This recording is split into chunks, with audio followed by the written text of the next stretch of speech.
Acabamos de escuchar la locución del presidente Duque con sus observaciones a la ley estatutaria de la justicia. Quedará mucho de qué hablar en el mundo político y judicial y está con nosotros esta noche el expresidente de la Corte Constitucional y asesor jurídico en el Acuerdo de Paz, Juan Carlos Henao. Buenas noches, doctor Juan Carlos, bienvenido. Buenas noches, Mabel, y mis felicitaciones por el premio India Catalina ayer. Muchas gracias, doctor Henao. Bueno, vamos a iniciar analizando qué es lo que sucede después de lo que ha entregado el presidente Iván Duque. ¿Cuál es su primera lectura sobre lo que acaba de decir el presidente?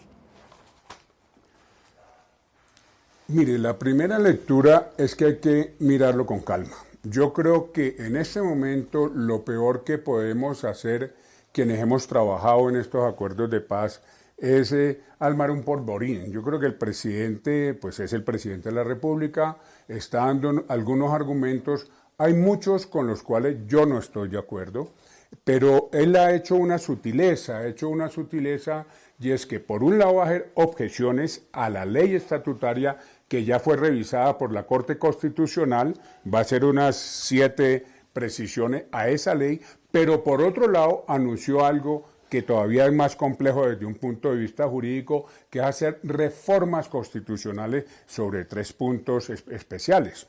Yo lo primero que quiero recordarle a la opinión pública, independientemente de que uno esté de acuerdo o no con los textos de justicia transicional, con lo acordado en La Habana, es que de todas maneras hay un acto legislativo que es el 02 de 2017, que estableció textualmente que todas las instituciones del Estado deben acatar de buena fe el acuerdo final y que todas las normas que se desarrollen, leo entre comillas, deben conservar el espíritu y los principios del acuerdo final y que esto se tiene que respetar por 3 periodos consecutivos.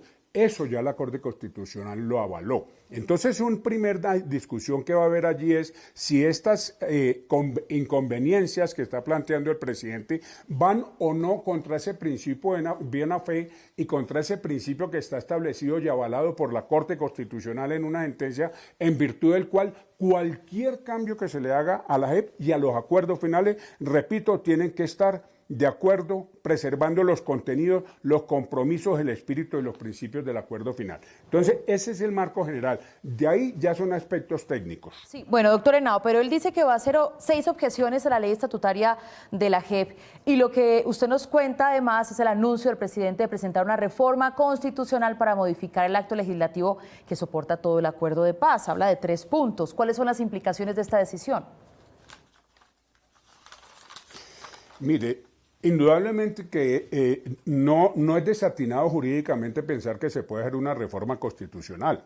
Lo importante es ver si se puede hacer una reforma constitucional contra un texto que ya está en la Constitución y si ese texto va o no a respetar lo que se acordó con la FARC-EP de buena fe. Pero él mencionó exclusión de delitos sexuales. En efecto, los delitos sexuales son atroces. Yo creo que nadie en Colombia puede decir que un delito sexual contra un menor tiene la más mínima justificación. Eso es atroz. Sí. Pero no quiero decir si es más atroz o menos, pero como atroces han sido muchos crímenes de guerra y de lesa humanidad que se ha tenido en la guerra. Entonces aquí sacar los delitos sexuales, que fue un tema que se discutió cuando acordamos este punto, pues era complicar mucho la negociación por un aspecto muy concreto.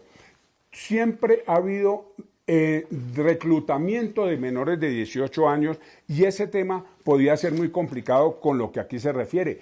Pero es que no significa que en la JEP vayan a quedar esos delitos amnistiados, eso no es cierto. Sí. Esos delitos van a tener penas. Claro, pero digamos que esto cumple con lo que ha venido diciendo el presidente y su partido político durante todo el tiempo, y es delitos sexuales no pueden estar dentro de la JEP. La reforma constitucional habla de 2 puntos más. ¿Cuáles? Son que quien reincida en crímenes perderá todos los beneficios.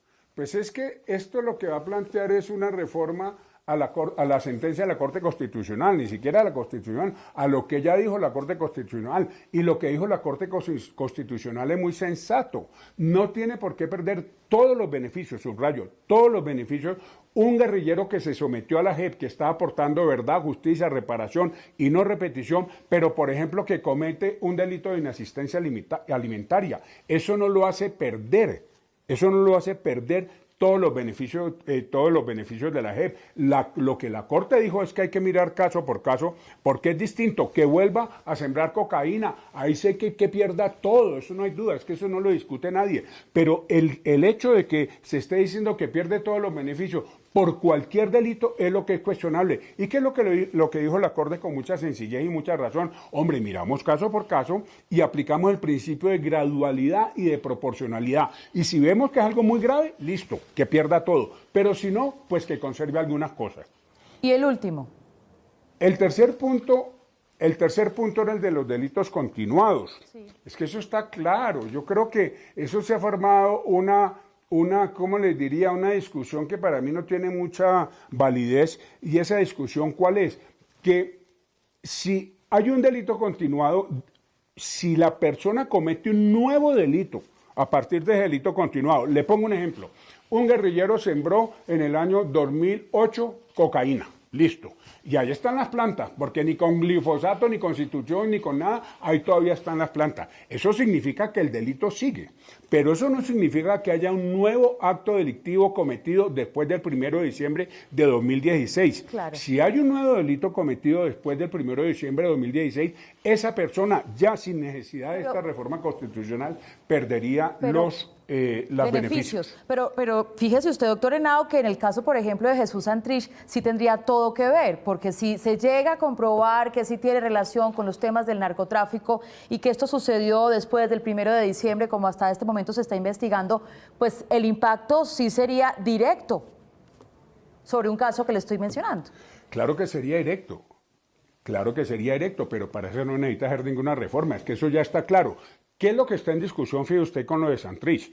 Es si lo pueden extraditar por el procedimiento ordinario que existen en tradiciones desde hace más de 100 años, o si hay que respetar la extradición que se acordó en la JEP. ¿Qué se acordó en la JEP? Si Santrich cometió un delito nuevo después del 1 de diciembre de 2016, será bien extraditado.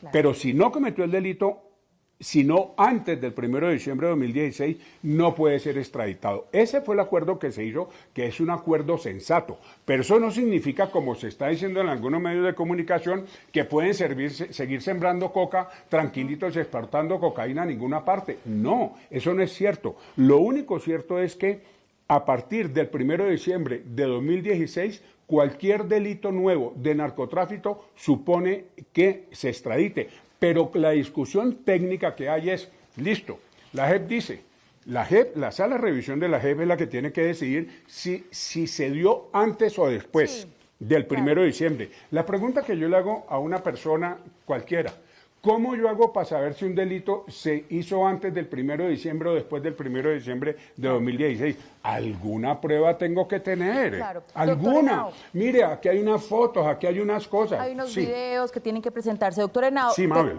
Tenemos que avanzar y lo que le pregunto finalmente es, ¿usted cree que con esas objeciones que da el presidente Iván Duque, la JEP puede seguir funcionando o en la práctica queda clausurada?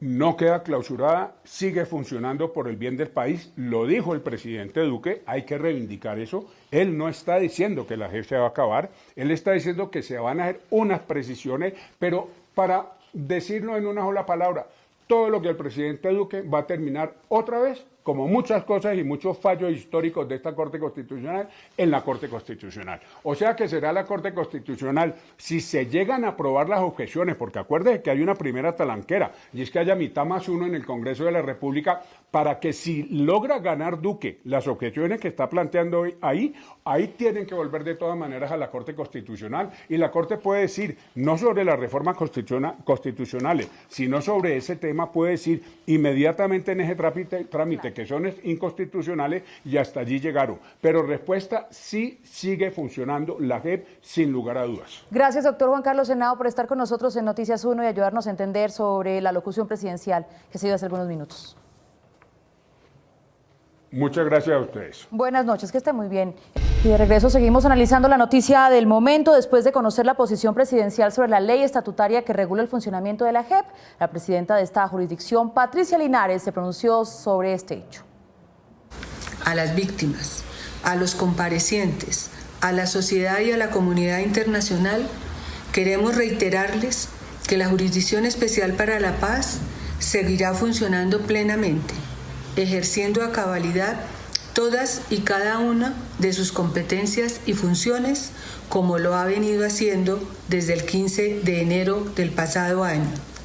Ello para cumplir con el compromiso de contribuir a la obtención de verdad plena, a la reparación integral de las víctimas y a la construcción de garantías de no repetición para todos los colombianos y las colombianas, aplicando al efecto justicia restaurativa y aportando a la reconciliación del país.